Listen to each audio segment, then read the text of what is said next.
নমস্কাৰ, মই বিমলা বুঢ়াগোহাঁই আপোনালোক সকলোকে মোৰ চেনেলৰ অন্য এটা ভিডিঅ'লৈ পুনৰবাৰ স্বাগতম জনাইছো। আশা কৰোঁ আপোনালোক সকলোৱে ভালে আছে।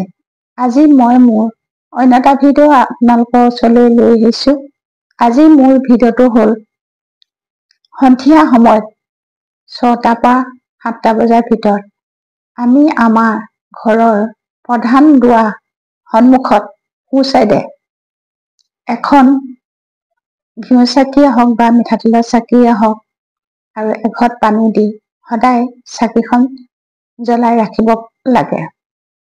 সন্ধিয়া সময়ত ঘৰৰ সন্মুখত চাকি জ্বলাই ৰাখিলে মা লক্ষী ঘৰলৈ আগমন হয়।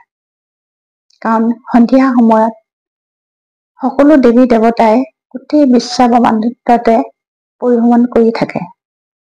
গতিকে ঘৰৰ যিকোনো ব্যক্তিয়ে সন্ধিয়া সময়ত ঘৰৰ প্ৰধান দুৱাৰ সন্মুখত সোঁ চাইডে এখন চাকি যদি সদায় জ্বলাই ৰাখে, আপোনালোকৰ ঘৰলৈ সদায় মা লক্ষী আগমন হ'ব।